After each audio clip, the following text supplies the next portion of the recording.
Bismillah, alhamdulillah.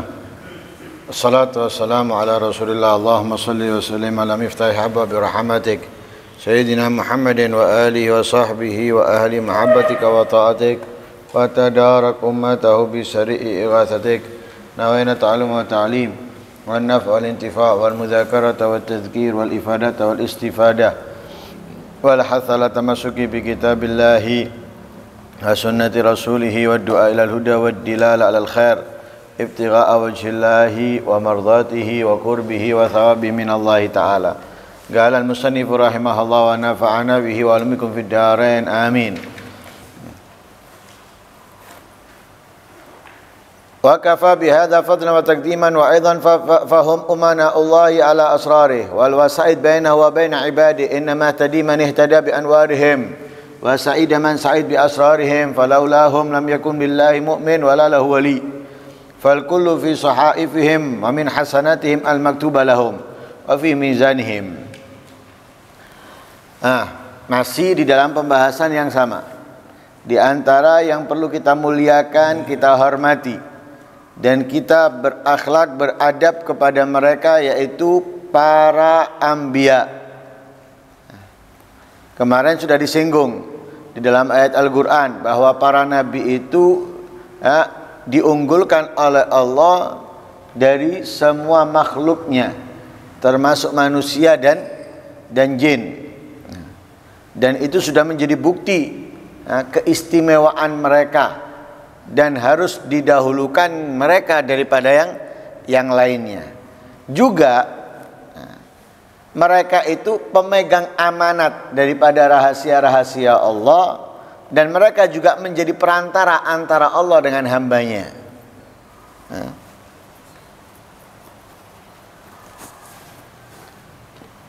Asrar, rahasia-rahasia Allah itu diberikan kepada orang-orang pilihan.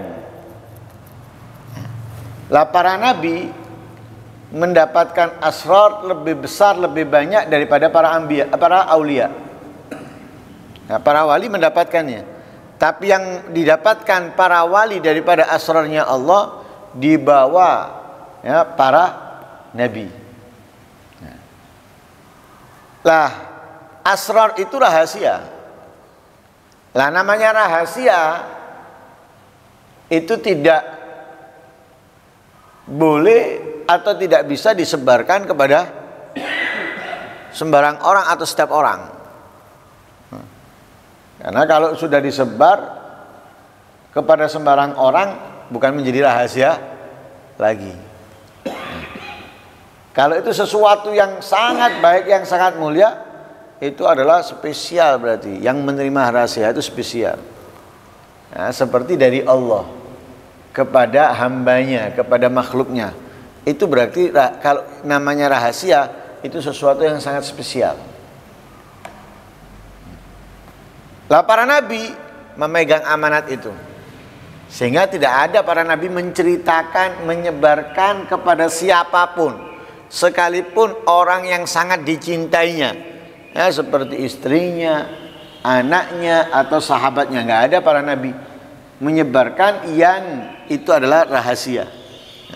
Kalau bukan rahasia, apalagi itu wajib disampaikan, pasti disampaikan oleh para nabi walaupun itu menyakiti bahkan keluarganya sendiri. Kenapa? Itu bukan rahasia dan wajib disampaikan. Ya ayyuhar rasul balligh ma unzila ilaika mir rabbik.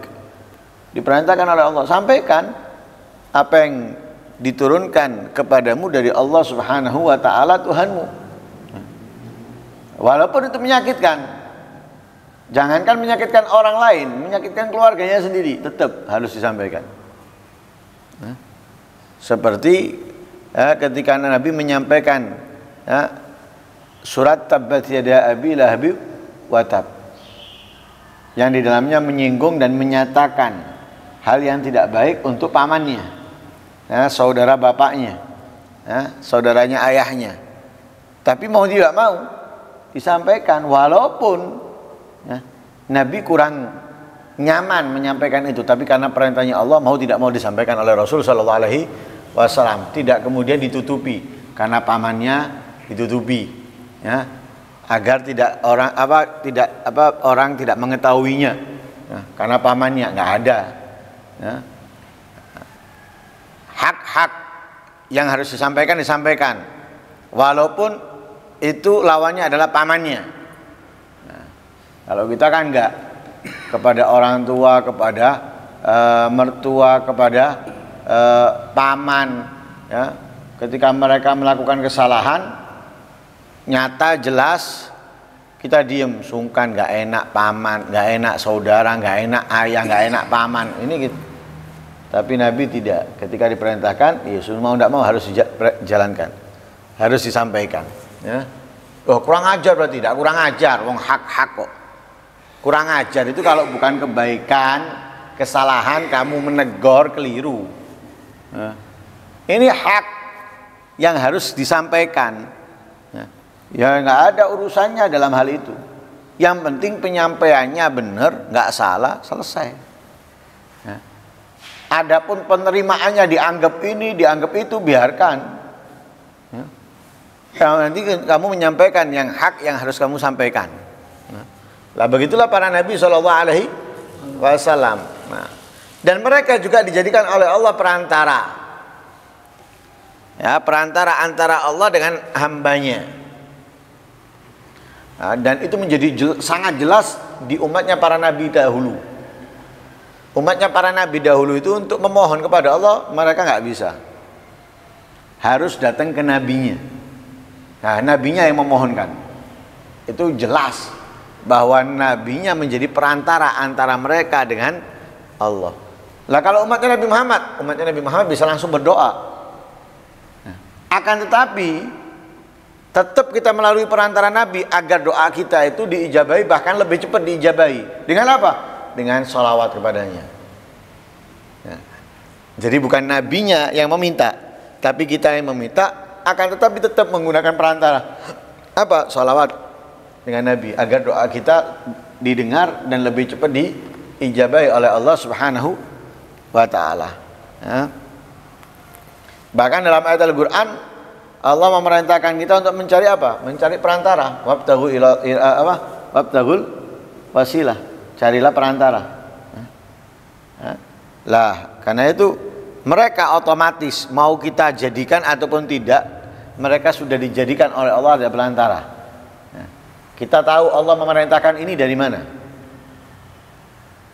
Nah, kita tahu Allah senang ini dari mana? Allah melarang ini. Nah, memerintahkan kita menjauhinya dari mana? Dari para nabi. Nah, kalau kita Nabi Muhammad yang menyampaikan. Ini loh yang diperintahkan oleh Allah. Nah, ini loh yang dicintai oleh Allah. Ini yang enggak disenangi oleh Allah, jauhi, hindari. Nah, perantara. Ya, wal wasaid bainahu wa baina abdih. Inna mahtada man ihtada bi anwarihim wa sa'ida man sa'id bi asrarihim. Ya. Orang yang berada dalam jalan yang lurus itu tidak mungkin mereka berada di dalam jalan itu kecuali dari petunjuk. Ya, yang para nabi ajarkan dengan cahaya petunjuk yang dibawa oleh para nabi. Orang yang beriman, orang yang Islam, orang yang menjalankan perintah-perintah Allah, menjauhi larangan Allah. Bagaimana bisa menjalankan itu? Itu tidak lain karena cahaya hidayah petunjuk yang dibawa oleh para nabi. Yang beruntung, yang selamat sama. Mereka itu mendapatkan keberuntungan, mendapatkan keselamatan, mendapatkan keistimewaan itu juga melalui cahaya petunjuk yang disebarkan oleh para nabi. Lah berarti yang celaka itu sudah dikasih petunjuk, ya, sudah dikasih arahan, tapi mereka menentang. Nah, itu yang celaka. Tapi yang beruntung, yang menjadi istimewa, yang menjadi mulia, mereka itu pasti mendapatkan petunjuk atau cahaya petunjuk ya, dari para nabinya. Nah, ibarat murid di sekolahan yang patuh kepada guru, gurunya ngomong belajar nak, ya, belajar ya, anak-anakku, siswaku dan lain sebagainya, diikuti sama siswa-siswanya, murid-muridnya. Nah, kemudian diajari, didengarkan, nah, menjadi sukses, berhasil karena dia sendiri? Enggak, karena mereka menjalankan sesuai arahan daripada gurunya, ya, yang disampaikan oleh gurunya.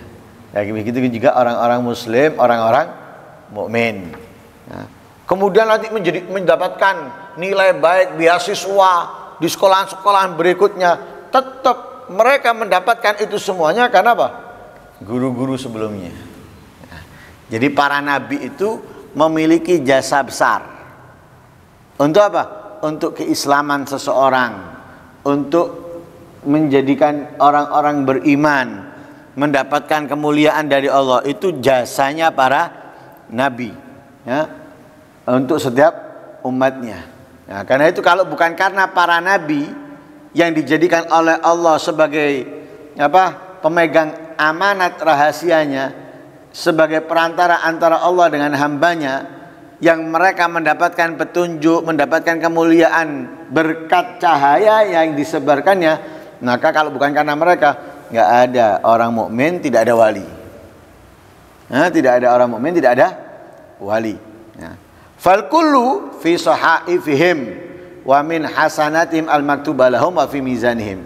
Semua manusia ini, ya, kebaikannya, ketaatannya itu berada di buku laporannya para nabi dan dicatat untuk mereka.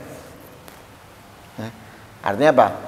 Karena jasanya mereka, sehingga apapun yang kita lakukan dari kebaikan itu sampai juga kepada para nabi. Apapun yang kita dapatkan dari kemuliaan itu pun juga Allah berikan kepada para nabi. Kenapa? Jasanya mereka.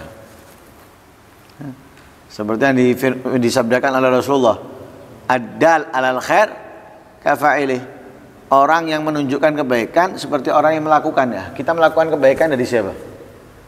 Kita menjalankan sholat, kita menjalankan puasa, kita zakat, kita haji, kita sedekah, kita ini. Siapa yang mengajarkan kita itu semuanya?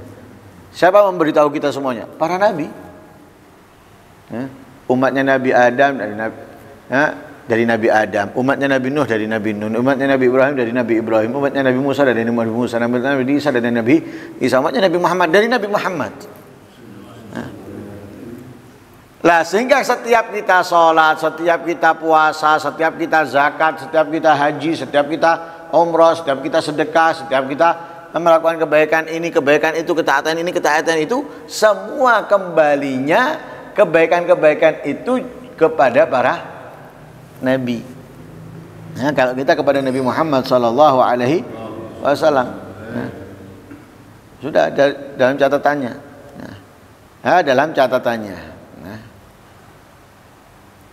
fahami itu, wa akhasu hurmatil aidan al-wajib ta'zimuha wa takrimuha bi ajalil karama malaikatuhu, ya, al-ma'sumun al-mustafun li gurbihi wa hubbihi wal maqsusun bi ta'ati wa ibadatihi. Ya. Jadi walhasil, kebaikan yang kita lakukan juga diberikan oleh Allah kepada para nabi karena mereka yang mengajarkannya, karena mereka yang menginfokannya, karena mereka yang memberitahukan dan menyebarkannya, ya. Sehingga apapun kebaikan yang dilakukan oleh manusia setelah disampaikan oleh para nabi, dari sahabat, tabi'in, tabi'in sampai zaman kita, semua kebaikan-kebaikan itu masuk, nah, di rekening atau tabungan para nabi. Nah, karena itu kalau kita lihat, ya, para nabi itu mau diungguli kemuliaannya nggak bisa, disamai tidak bisa. Karena apa? Setiap ada orang melakukan kebaikan, para nabi mendapatkan kebaikan yang sama, ya, ke bawah sama, terus sama. Loh, berarti terus di atas, nggak bisa di bawahnya sudah. Dan orang yang di bawahnya nggak bisa sama. Nah, tidak bisa sama. Nah, karena itu mereka harus kita sangat muliakan karena mereka memiliki andil besar, jasa besar di dalam apa yang kita raih dari kemuliaan, keistimewaan dari Allah Subhanahu wa ta'ala. Ya, jangankan Nabi, kita dengan sahabat aja nggak bisa. Kita dengan tabi'in nggak bisa. Makanya sampai ada hadisnya Rasul SAW, kalau para sahabat itu sedekah dengan jumlah yang kecil. Jumlah yang kecil. Kita bersedekah dengan apa? Dengan sebesar gunung Uhud emas. Sedekahnya emas. Besarnya emasnya, beratnya seperti gunung Uhud. Itu nggak ada separuhnya dengan sedekahnya yang sedikit daripada para sahabat. Loh kenapa? Loh iya, kita tahu apa yang diajarkan oleh Rasulullah lewat para sahabat. Para sahabat mengajarkan pada para tabi'in. Para tabi'in tahu itu lewat sahabat. Kalau tanpa diajarkan oleh para sahabat, para tabi'in nggak tahu. Para tabi'in nggak tahu kecuali apa yang mereka dapatkan daripada para tabi'in. Yang mana para tabi'in mendapatkannya dari para sahabat. Kemudian seterusnya sampai kita ini, urutannya semuanya kembali kepada para sahabat.